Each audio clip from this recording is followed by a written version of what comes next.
How about that? The words from the 2019 Australian Grand Prix winner Valtteri Bottas as he takes a checkered flag for the first race of the 2019 Formula 1 season, and what a shock it was, because nobody expected Valtteri Bottas to win the Grand Prix. Hamilton banged it on pole after a brilliant lap, miles away from the Ferrari drivers, which was very surprising because Ferrari showed tremendous pace in testing.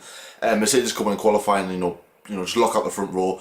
Valtteri Bottas with a brilliant start, got ahead of Lewis Hamilton in the first corner, and he just drove off into the distance, and it was an absolutely amazing race from Valtteri Bottas as well. Lewis Hamilton struggling with tyres, as I was saying throughout the course of the race. He wasn't happy with the way his car was dealing with the tyres as well. He was losing grip, as we've seen during the course of the race. It was very disappointing from a Hamilton's fan perspective. Of course, if you are a Hamilton fan, it was nice to see how about 25 seconds up the road was a teammate Valtteri Bottas. We're used to seeing Hamilton doing that.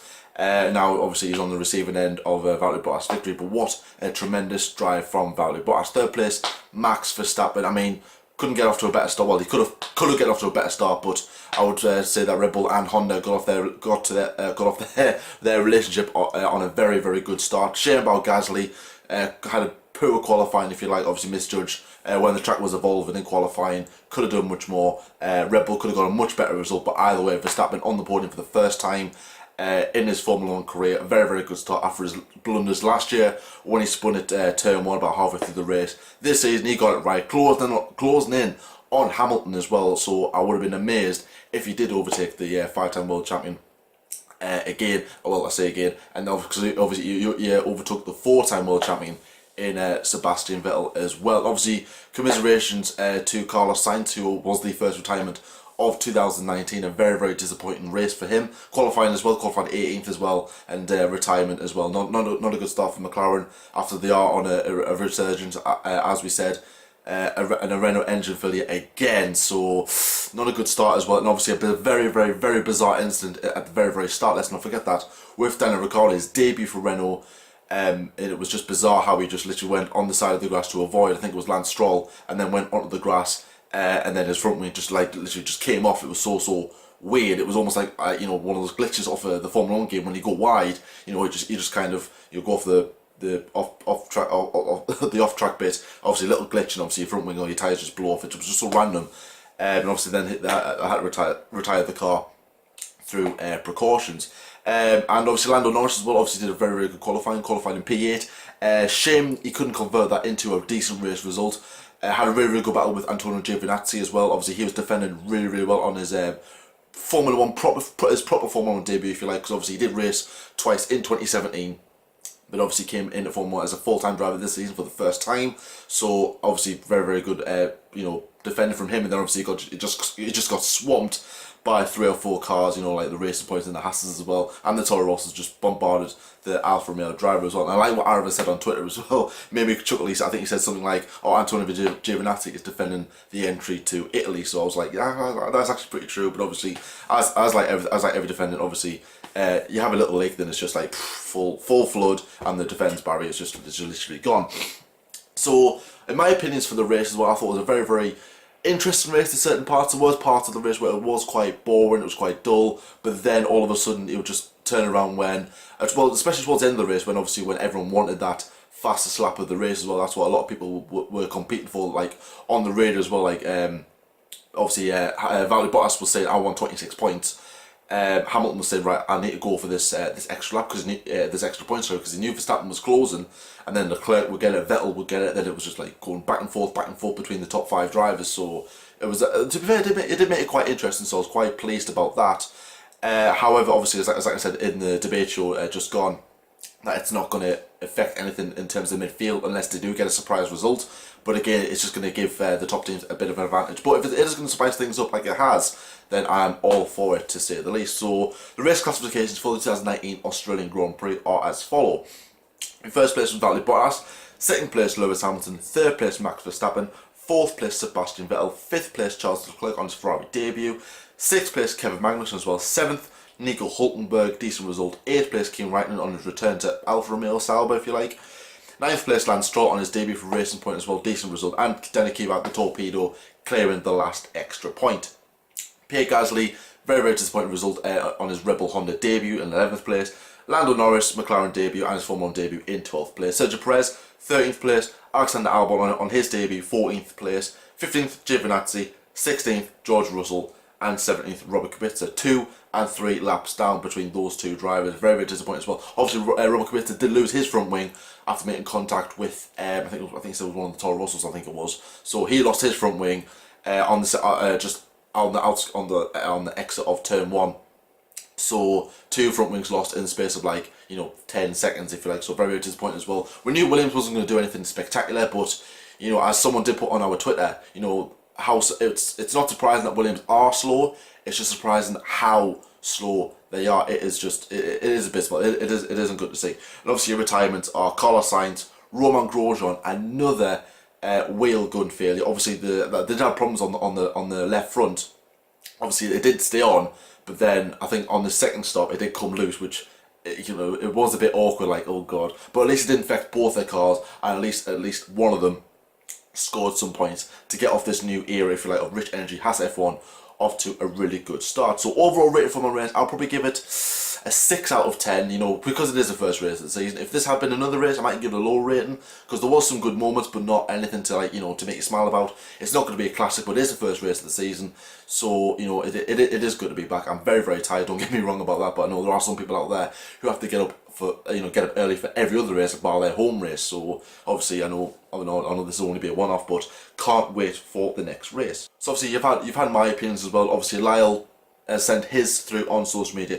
He says, and also as well, we are awarding driver of the day as well, and he said pretty much the same driver what I was going to say, and the same driver that you guys voted for Formula 1 themselves was Valtteri Bottas as well, taking the the first win, leads the championship, I believe, if I'm correct, for the first time in his Formula 1 career. So that is good for him. That's get off the season to his best possible start as well. And if you are worried about Mercedes completely dominating the season, don't worry just yet, because it is the first race of the season, and the Albert Park circuit is a very tricky circuit to overtake. So when we do come to races like the next one in Bahrain and China, big fast circuits where there are plenty of overtaking opportunities as well, and there'll be an extra DRS zone. There'll be 3 DRS zones in Bahrain, an extra one I think the exit of turn 4, or heading towards the chicane at turn 4. So obviously, hopefully we'll get some more decent races there. So anyways, Lyle says, driver of the day is Valtteri Bottas. Honourable mentions, Daniel Kvyat as well, obviously scoring a point on his Toro Rosso debut. His third debut, if you like the honours of Formula 1. Team of the race, Alfa Romeo. Best overtake was lap 31, Verstappen on Vettel. I couldn't agree more. Raikkonen had an amazing race in his Alfa, showing experience over his Italian teammate. Kvyat, great return, battling his old seat for the points. Nico Hülkenberg with the solid place driver as the only Renault in the race. Norris, good race, showing good talents for the future for the future races. McLaren works continue with Renault, kind of showing with Sainz. Alfa Romeo doing a great job. Antonio Giovinazzi with great defending. Williams lacking any sort of pace, being lapped by Bottas in 12 laps. Obviously, when Robert Kubica lost his front wing, he had to go off in the pit, and obviously he was caught very, very early as well. He's like 1 minute 20 odd down over everybody else at the end of the race. Very, very disappointing as well. Valtteri has silenced his doubters and indeed us with his victory, beating Lewis Hamilton, who was showing a bit of frustration of losing, which I do agree. I think a lot of people did doubt Valtteri Bottas this season. We did say that he could be the one that could potentially lose the seat. However, if he keeps up races like this, then I don't see why Mercedes should definitely re-sign him again. But he did have a good start last season. Obviously didn't win any races, but at the start he obviously was battling for the victory for Vettel in Bahrain against Vettel last season. So obviously it is still early days, but either way, very, very excited to see what Valtteri Bottas has to offer this season. Lyle's done a rating of 6.5 out of 10 for race rating. All top three drivers wanting the fastest laps. Extra point and more excitement for the race, as I was saying before. Obviously, for the front runners, it's going to be good. For the midfield teams, it isn't going to give us any advantage. It isn't going to give us any more excitement in the midfield, because to be fair, it is close enough, but it isn't going to get them any closer to the top 3. So they've got to do it on their own terms. A few decent overtakes and battles, but not as entertaining as previous years. In Australia, Ferrari slow out of the gate, sorry.